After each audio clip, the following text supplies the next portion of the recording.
தமிழகத்தைச் சேர்ந்த வழக்கறிஞர் CR ஜெயசிங்கன் தாக்கல் செய்த பொதுநல மனுவில் குறிப்பாக கடந்த அண்மையில் நடந்த அந்த 6ஆம் தேதி சட்டப்பேரவை முதல் கூட்டத்தொடரில் அவர் தேசிய கீதம் முதலில் பாடவில்லை என தெரிவித்து உரையை வாசிக்காமல் அவையிலிருந்து 3 நிமிடங்களில் வெளியேறியது அரசியல் அமைப்பு சட்ட விதிகளை ஆளுநர் மீறியுள்ளார் என்றும் கடந்த ஆண்டும் இதே போன்ற உரையில் திராவிட மாடல் அரசு உள்ளிட்ட சொற்களை குறிப்பிடாமல் அவையிலிருந்து வெளியேறியும் குறிப்பிட்டிருந்தார்.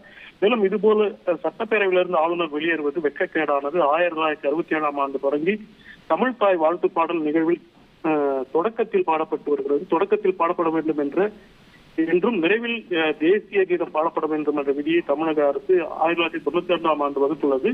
இதில் முந்தைய ஆளுநர் யாரும் முரண்படவில்லை. ஆனால் கவர்னர் RN ரவி தொடர்ந்து இந்த விவகாரத்தை சர்ச்சைக்குள்ளாக்கியுள்ளார் என்று தெரிவித்து அமைச்சரவையின் முடிவை ஆலோசனையின்படி நடக்க வேண்டும் என உச்சநீதிமன்றம் ஏற்கனவே பல்வேறு வழக்குகளில் தெரிவித்துள்ளது என்றையும் சுட்டிக்காட்டி அவரது பதவியை குறிப்பாக அவர் RN ரவி உடனடியாக திரும்ப பெற மத்திய அரசுக்கு உத்தரவிட வேண்டும் என கோரியிருந்தார்.